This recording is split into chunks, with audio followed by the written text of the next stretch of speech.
저는 오늘 본문 말씀을 근거로 해서 부활하신 주님이 주시는 축복, 부활하신 주님이 주시는 축복, 이런 말씀의 제목을 가지고 함께 은혜를 나누고자 합니다.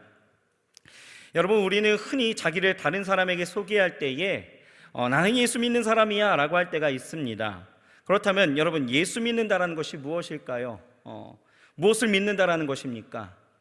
그것은 바로 예수 그리스도의 십자가, 즉 나의 죄를 대신하여 속량해 주신 그 은혜와 약속대로 이루신 부활을 믿는 것이죠. 여러분, 정말 예수님께서 부활하심을 믿으십니까? 믿으십니까? 아멘. 기독교의 진리의 핵심은 바로 그거예요. 십자가와 부활입니다. 우리가 성경에 나오는 모든 교리를 배우고 그것을 지킨다 해도 십자가와 그 부활을 우리가 믿지 않는다라면 구원과 영생은 없는 것입니다. 다시 말해서 기독교의 신앙에서 십자가와 부활이 없다라면 남는 것은 윤리와 도덕인데 그 안에는 가장 중요한 핵심, 즉 생명이 없는 거예요. 오늘 본문 31절을 보게 되어지면 우리에게 이렇게 말씀하고 있습니다. 오직 이것을 기록함은, 기록의 목적이죠, 너희로 예수께서 하나님의 아들 그리스도이심을 믿게 하려 함이요 또 너희로 믿고 그 이름을 힘입어 생명을 얻게 하려 함이니라 라고 말씀하고 있습니다. 십자가와 부활을 믿는 것은 우리의 믿음에 있어서 생명이 중요하다라는 거예요. 생명이 있다라는 것이죠. 그런데 우리가 아이러니하게도 우리의 믿음에 있어서 두 가지의 걸림돌이 있다라면 이 또한 십자가와 부활이다라는 것이죠. 첫 번째, 죽으심을 볼까요? 사람이 태어났으면 죽는 것은 당연한 이치이죠. 그렇기 때문에 믿음하고는 상관없는 것 같은데 여러분, 생각해보면 예수님이 나를 위해서 죽으셨다라고 이야기한다라면 그것에 대해서는 갸웃거리는 일들이 분명히 있다라는 거예요. 또 두 번째는 부활하심이죠. 죽은 자가 다시 산다라는 것은 있을 수도 또 일어날 수도 없는 일이기 때문에 부활을 믿는다라는 것은 더더욱 어렵다라는 것입니다.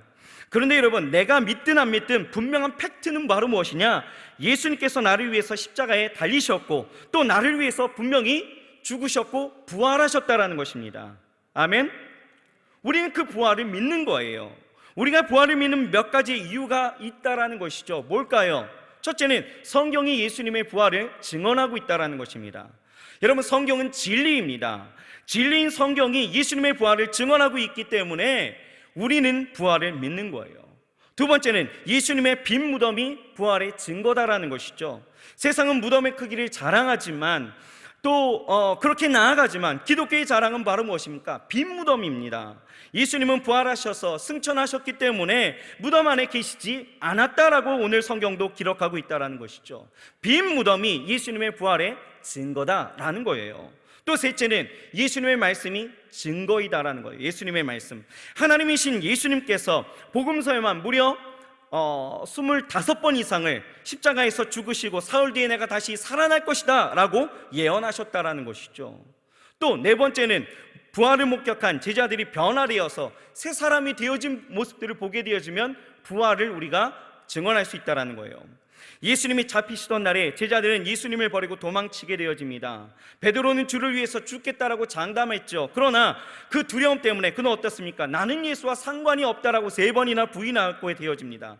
그런 베드로가 부활하신 주님을 만난 후에 어떻게 되어집니까? 성령을 받고 담대하게 주님의 부활을 증언했다라는 거예요.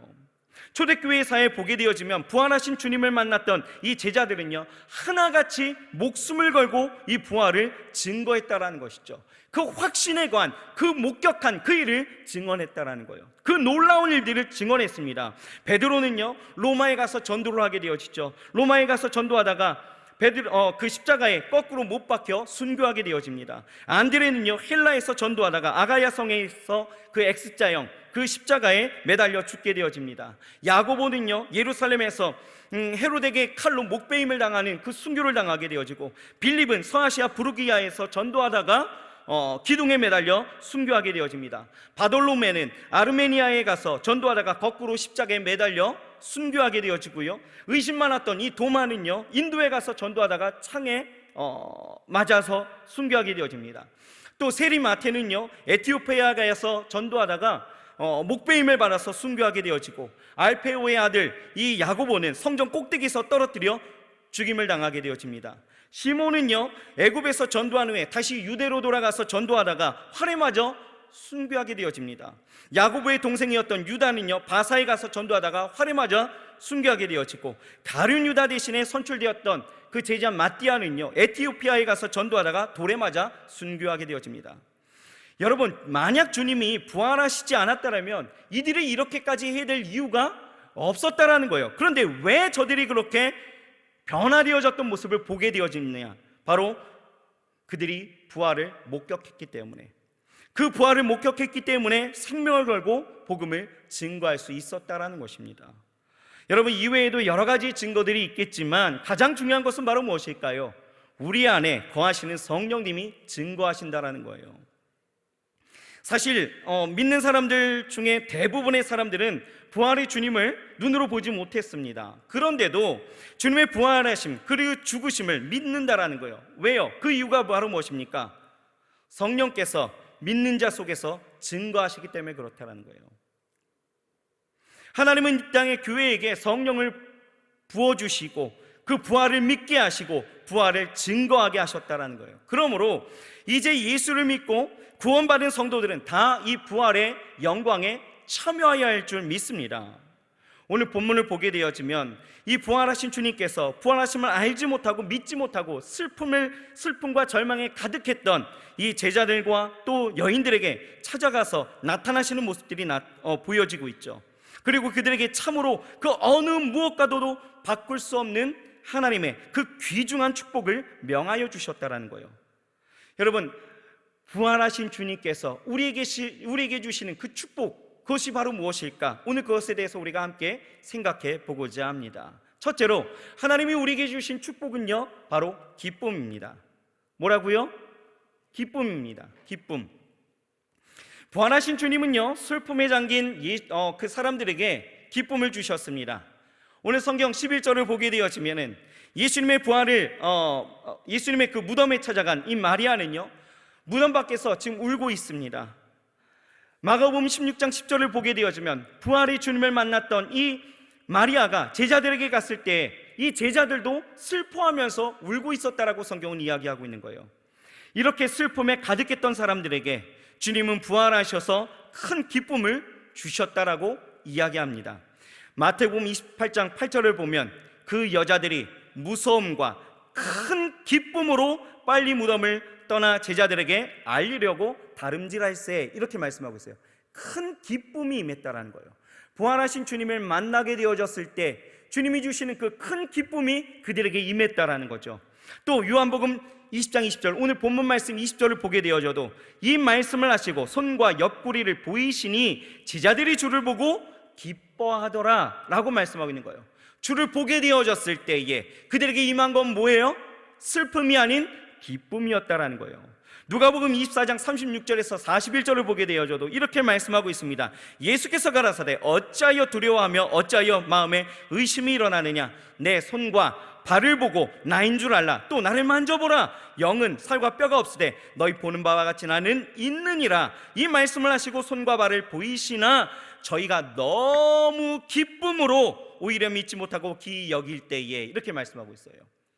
그것을 보고 너무 기뻐서 그것이 믿어지지 않을 정도의 그 기쁨을 주께서 주셨다라는 것입니다.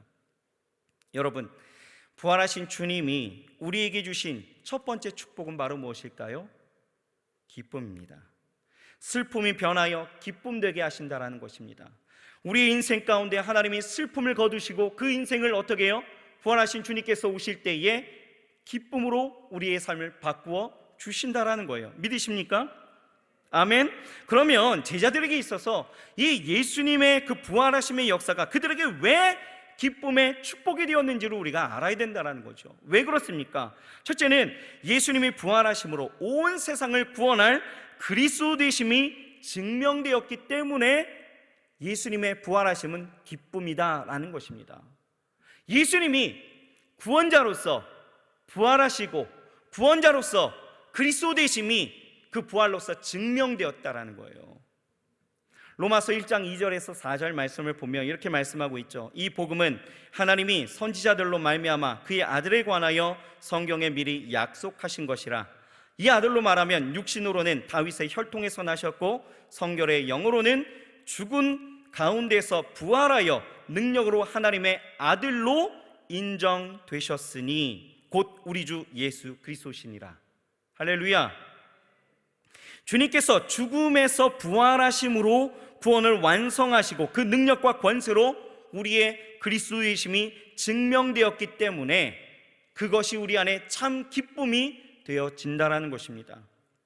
여러분, 우리가 성경을 보게 되어지면 사실 예수님의 그 죽음은 제자들에게 있어서는 슬픔 그 이상입니다. 왜냐하면 저들은 삶을 모두 바쳤기 때문에 예수님의 죽음은 그냥 끝인 것 같은 거예요.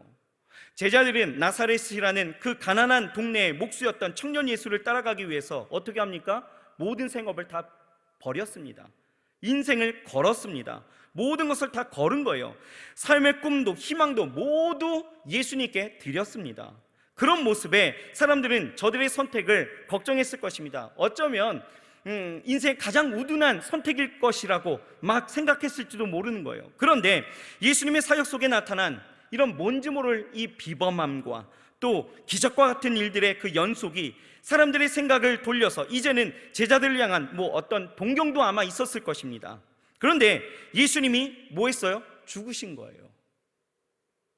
3년 반이나 함께 했던 그 예수님이 죽으셨습니다. 죽으심. 이것은 제자들로 하여금 모든 것이 끝난 상황입니다. 이런 모습을 보고 어떤 사람들은 혀를 차면서 야, 그것 봐라 하면서 손가락질을 했을 것이고, 또 어떤 사람들은 그들의 무모함에 한숨 지으며 한심하게 생각했을 것입니다. 그가 증거했던 하나님의 나라는 한낱 공상에 불과한 허무맹랑한 소리에 불과한 듯 사람들은 모두 다 잊어버리고, 또한 메시아에 대한 그 모든 열망들은 아마 수포로 돌아가는 듯 했을 것입니다. 하지만 예수님은 말씀대로 부활하셨습니다. 다시 사심으로 그들이 예수를 따라 살았던 그 세월은 결코 허송세월이 아니었다라는 것, 저들의 믿음의 선택이 정말 틀리지 않았다라는 것이 반증되어졌다라는 것이죠. 무엇보다도 하나님의 나라는 주님의 그 부활하심으로 더 확실하게 저들의 믿음이 되었다라는 것입니다. 그분이 죽으심으로 모든 것이 끝난 것 같은 그 허무함이 저들을 묶어버렸지만 그분은 부활하심으로 저들에게 온 세상을 구원할 메시아로 그리스도 되심으로 증명해 주심으로 저들에게 기쁨이 되었다라는 거예요. 이 세상은 그 진리를 모르기 때문에 하나님의 그 부활하심이 아무것도 아닌 듯하지만, 죽으심과 그 부활하심이 아무것도 아닌 듯하지만 우리에게 있어서는 예수님이 진정한 구원의 완성자요, 그리고 그 구원을 우리에게 베풀어 주시는 능력자로서 증명되었기 때문에 이 부활하심은 우리에게 가장 큰 기쁨이 될 수 있다라는 것입니다. 예수님의 부활은 우리에게 있어서 가장 큰 기쁨이요, 그래서 산 소망이 되어진다라는 것입니다. 믿으십니까? 그들은 슬픔에서 기쁨으로 변화되어서 이렇게 아마 선포했을 것 같아요. 저 같아도 그랬을 것 같아요. 봐라, 예수가 메시아 아니냐. 봐라, 예수님 살아나시지 않았느냐. 봐라, 예수가 그리스도 아니냐. 아마 그렇게 선포했을 것입니다. 기쁨으로 가득한 이 믿음의 선포가 여러분, 이 부활의 아침에 그 영광 가운데 있는 우리 모두의 고백이 되어야 할 줄 믿습니다. 세상을 향하여서 여러분, 주님이 주신 그 기쁨을 가지고 여러분 어떻게 선포하시겠습니까? 여러분, 예수님의 부활하심이 허무맹랑한 듯 여러분 아무것도 아닌 것입니까? 아니에요. 우리는 이것을 선포할 수 있어야 된다는 거예요. 여러분, 내 삶의 자리로 돌아가서 우리가 나아갈 때에 예수님 부활하셨다라고 우리는 당당하게 말할 수 있어야 된다라는 것입니다. 왜요? 하나님이 우리에게 그런 기쁨을 주셨다라는 거예요.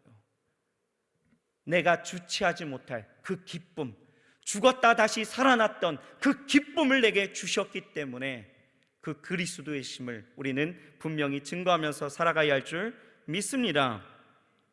또 예수님의 부활하심의 역사가 왜 기쁨의 축복이 되어집니까? 바로 예수님의 부활하심으로 천국의 소망을 우리에게 주셨기 때문에 우리는 기뻐할 수 있다는 것이죠. 베드로전서 1장 3절에서 6절 말씀 보면 이렇게 말씀하고 있습니다. 찬송하리로다 우리 주 예수 그리스도의 아버지 하나님이 곧 그 많으신 긍휼대로 예수 그리스도의 죽은 자 가운데서 부활하심으로 말미암아 우리에게 거듭나게 하사 산 소망이 있게 하시며 라고 말씀하고 있어요.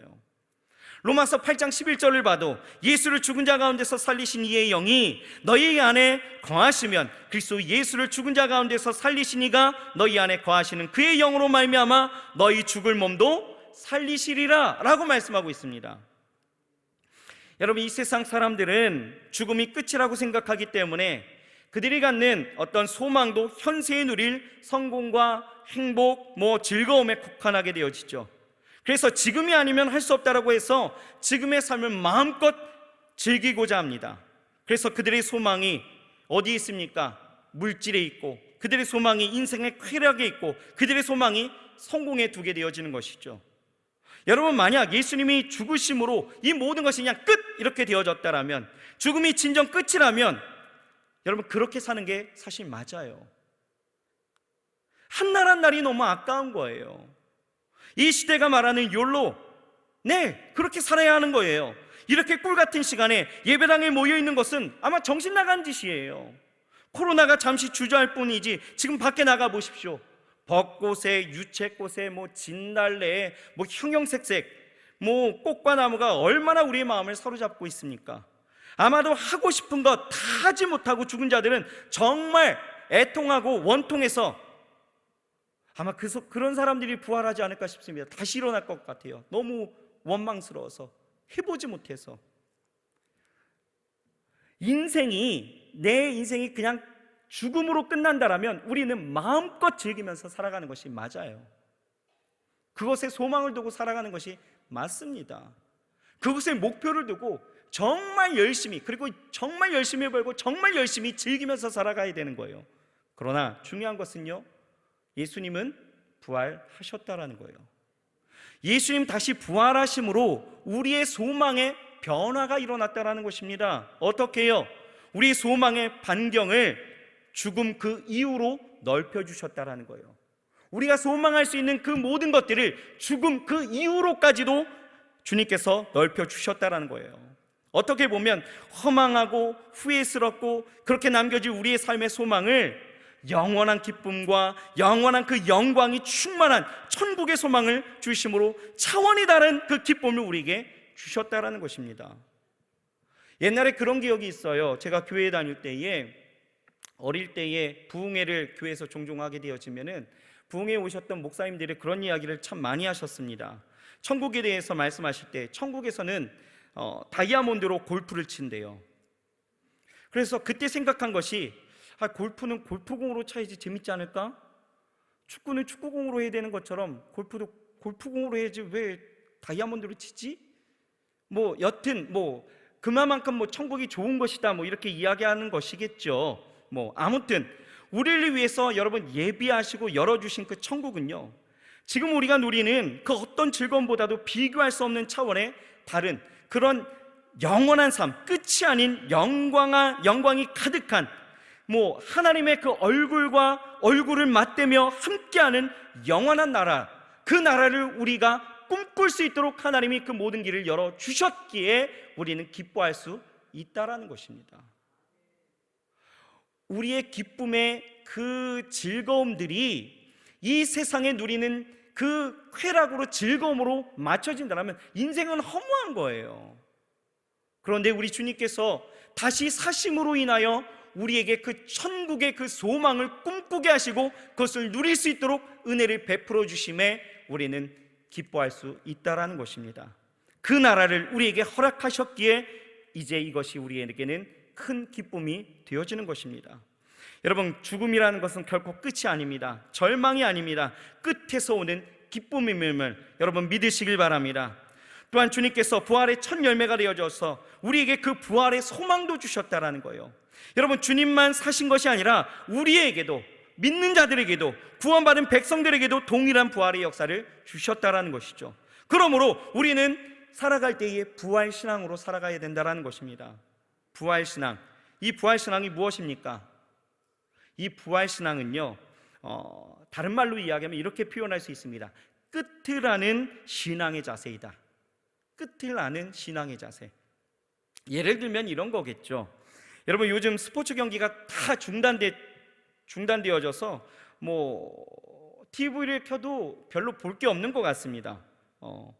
그런데 간혹 이제 요즘 스포츠가 없으니까 간혹 이 2002년도 월드컵 경기를 보여줄 때가 있어서 그때의 감격을 회상하면서 보게 되어지는데, 하루는 TV를 딱 켜서 보게 되어진 2002년 이제 이탈리아전 그 16강 경기인가 아마 그럴 거예요.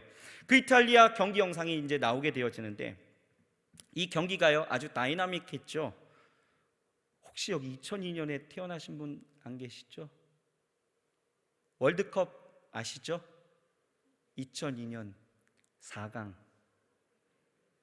네, 제가 뭔가 조금 다른 삶을 사는 것 같은데 여러분 아시리라 믿고 얘기합니다. 이 경기는요, 우리나라가 이탈리아한테 1대0으로 지고 있었습니다. 패색이 짙던 후반 42분에 설기현 선수가 극적으로 골을 넣게 되어지죠. 그래서 1대1이 되어집니다. 그리고 연장으로 들어가서 연장 11분에 안정환 선수가 헤딩을 함으로 역전골이 되어지고 그것으로 승리한 경기가 되어집니다. 우리는 이 경기 결과를 알게 되어지죠. 근데 여러분, 알고 보는 경기이기 때문에 골을 먹어도 그것 때문에 절망하거나 실망하지는 않는다라는 거예요. 그렇죠? 이탈리아가 지금 골을 넣습니다. 전반 그 이른 시간에 골을 넣습니다. 그렇다고 해서 아유 저 바보 같은 놈들 왜 저렇게 못했을까 막 이렇습니까?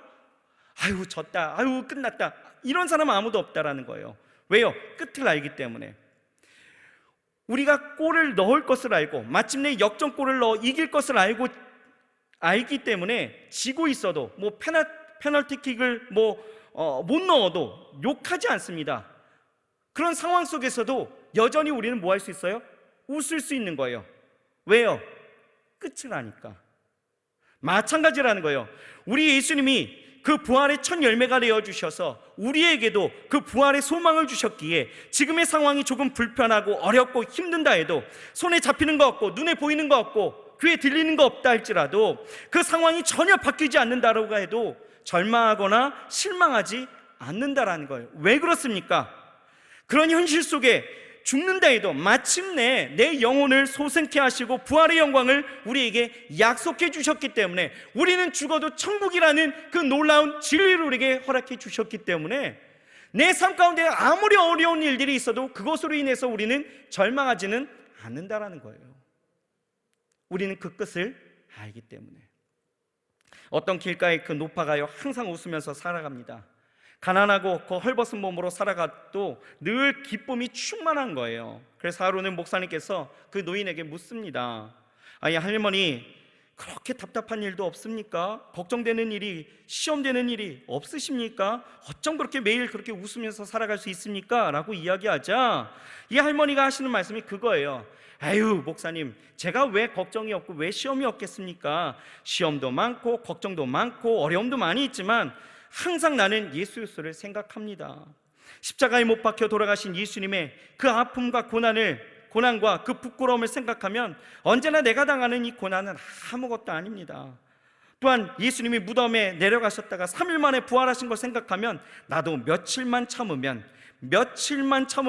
좋은 날이 오겠지, 부활이 오겠지, 부활이 되겠지, 이런 믿음으로 사니까 어떤 어려움 속에서도 나는 기뻐할 수 있고 웃을 수 있습니다 라고 말했다라는 거예요.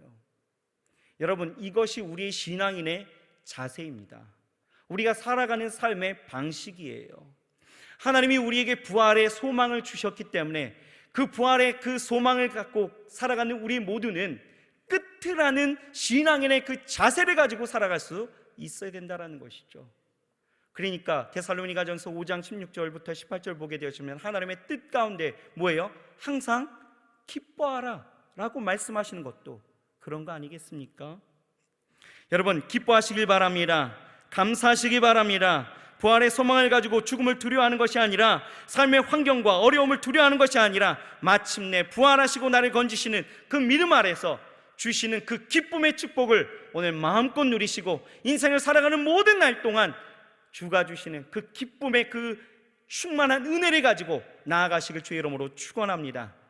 그 선물로 오늘 주신 거예요. 주께서 부활하심으로. 둘째로 하나님이 우리에게 주신 두 번째 축복은 바로 무엇입니까? 평강입니다. 둘째는 뭐라고요? 평강입니다. 19절 말씀 보시겠습니다. 19절 말씀 성경 보시고 같이 한번 큰 소리를 읽어봅시다. 시작. 이날 곧 안식 후 첫날 저녁에 제자들이 유대인들을 두려워하여 모인 곳에 문들을 닫았더니 예수께서 오사 가운데 서서 이르시되 너희에게 평강이 있을지어다. 아멘. 예수님이 안식 후 첫날, 그러니까 주일입니다. 새벽에 부활하셨습니다. 그러므로 이때는 예수님이 부활하신 지 이미 12시간 이상이 지난 거예요. 저녁이니까 12시간 이상 예수님은 무엇 하셨을까요, 여러분? 가만히 조용히 잠잠히 계셨나요? 아닙니다.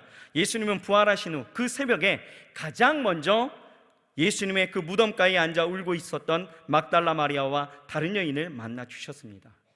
그리고 누가복음 24장을 보게 되어지면 글로바와 다른 한 사람 엠마오로 가던 이 두 제자에게 나타나셔서 저들이 아직 예수님의 그 죽으심과 부활하심에 대한 믿음이 없는 것을 책망하시면서 모세와 모든 선지자의 글로 시작해서 모든 성경에 쓴 바 자기에게 관한 그 모든 일들을 자세하게 설명해 주십니다. 그때까지 그들은 눈이 가리워져 있었기에 예수님인 줄 몰랐다라는 거예요. 날이 저물게 되어질 때에 그들이 엠마오에 가까이 이르게 되어졌고 그들이 예수님을 강권하여서 우리와 함께 유하자 하며 예수님을 초청하게 되어지죠. 그리고 함께 음식을 먹을 때에 예수님께서 어떻게 하셔요? 축사하시니 예수님께서 떡을 떼시면서 축사하시는 거예요. 이때에 그들의 눈이 밝아지게 되어집니다. 그러면서 이 떡을 떼신 분이 예수님이신 것을 알게 되어지죠. 그래서 그들은 그때로 일어나 예루살렘으로 돌아가서 제자들에게 이 사실을 알렸다라는 것입니다. 이렇게 여러분 예수님은요 무덤 곁에 섰던 막달라 마리아와 그 여인들 엠마오로 가던 제자들에게 나타나실 때에 부활하신 예수님을 본 그들은 하나같이 그 부활의 소식을 전하기 시작했다라는 거예요. 본문 18절을 보게 되어지면 막달라 마리아가 가서 제자들에게 내가 주를 보았다 하고 또 주께서 자기에게 이렇게 말씀하셨다 이르니라 라고 말씀하고 있죠. 예수님의 부활 소식은요 삽시간에 퍼지게 되어지는 거예요. 여러분 소문이 무섭죠? 왜요? 빠르다라는 거예요. 아마도 막달라 마리아와 여인들은 너무나 흥분되어지는 가운데 그 소식을 전했을 것입니다. 그리고 발 없는 말이 천리가듯 이 소식들은요 아주 삽시간에 모든 예루살렘에 아마 퍼지게 되어졌을 것 같아요. 그런데 제자들은 오늘 지금 성경을 읽어봤더니 지금은 이 제자들은 어떤 모습을 하고 있어요? 그 신변의 그 위협 속에 유대인들을 두려워했다라는 거예요. 그리고 그 모인 곳에 문들을 닫고 숨어 있었다라는 거예요. 문이 아닙니다. 문들이라는 거예요. 문들이라는 것을 보면 아마도 그들은 두려움으로 인해서 2중 3중으로 모든 문을 다 닫고 심지어는 마음의 문까지도 다 걸어 잠고 있었다라는 거예요. 왜냐? 예수님의 여러분 부활의 그 소식을 들었을 때에 그 소문이 들리고 직접 만났다라는 그 사람들이 소식을 전해주어도 그 말씀을 믿을 수 없었고 그러니 문들을 다 닫았다라는 것이죠. 여러분 3년 동안 주님이 함께 하셨던 그래서 말씀하셨던 그 이야기를 한번 생각해 보자는 거예요. 인자가 죄인의 손에 팔려 십자가에 못 박혀 죽으시고 사흘 만에 살아나리라는 그 말씀을 여러 차례 주님께서 강조하셨지만 그 말씀을 기억하지 못하는 그 제자들의 모습들, 그만큼 두려움이 그들의 마음을 사로잡아서 아무것도 생각나지 못하게 했다라는 것이죠. 그런 인생의 두려움과 불안과 공포 가운데 있었던 제자들은요 주님이 찾아오셨다라는 것입니다. 그런데 중요한 것은 예수님께서 오실 때 닫힌 그 문들을 향해서 두드리신 것이 아니라 어떻게 해요? 부활의 주님께서 시간과 공간을 초월하시는 그 능력으로 제자들을 찾아오시는데 어떻게? 지금 그 가운데 서서 말씀하셨다라는 거예요. 그리고 그 첫 마디가 바로 무엇입니까? 평강이 있을지어다 라는 거예요. 에이렌의 후임인 평강이 있을지어다. 이 평강이라고 하는 이 에이렌은요 히브리어로 샬롬 이 말하고 같은 말인데 평안, 건강, 안전, 평화로움 이런 뜻을 갖고 있습니다.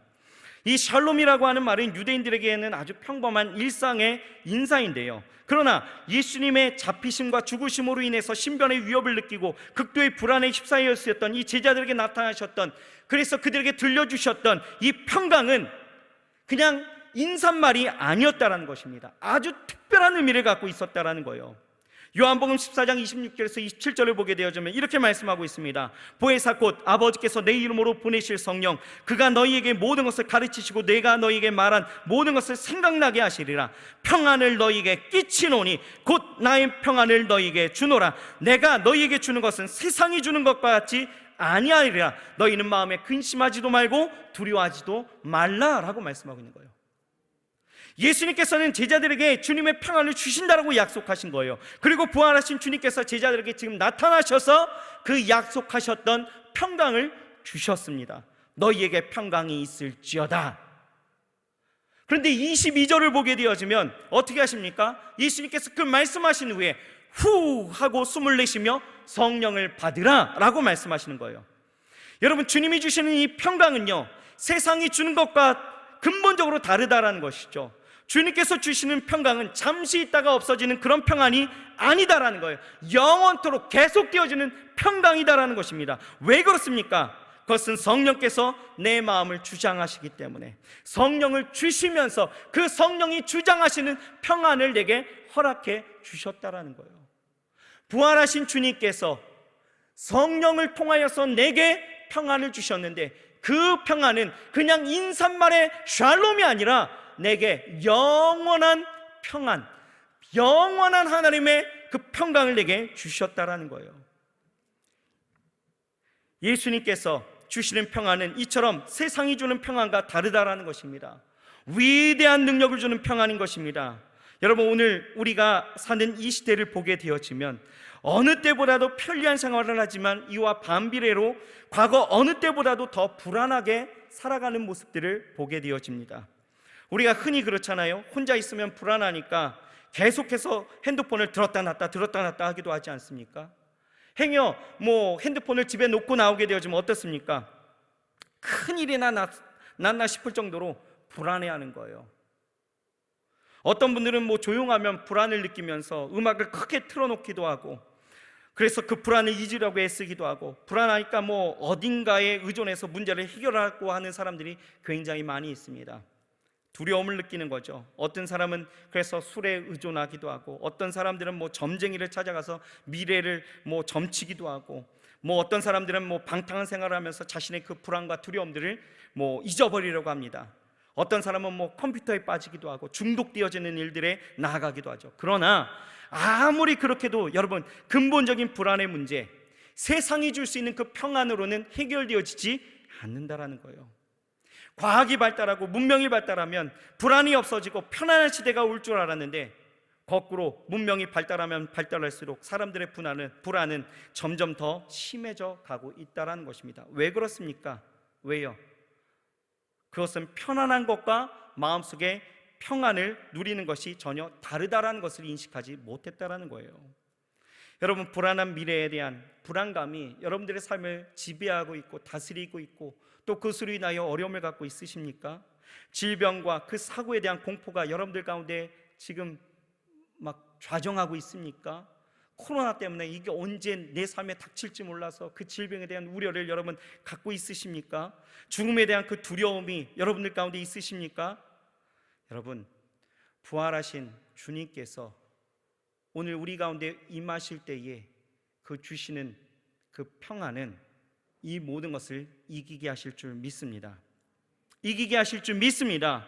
부활하신 주님을 통해서 선포하신 그 평강의 축복을 받으시길 바랍니다. 세상이 줄 수 없고 세상이 알 수도 없는 그 평안을 오늘 주님께서 이 부활의 날에 우리에게 오셔서 우리에게 선물로 주신다라는 거예요.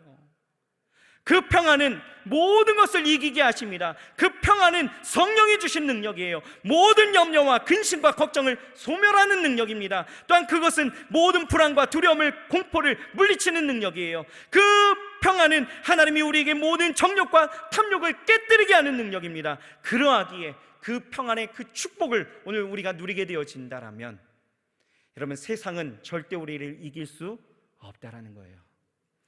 주님께서 우리에게 주신 승리다라는 것이죠. 그 평안을 여러분 소유하시길 바랍니다.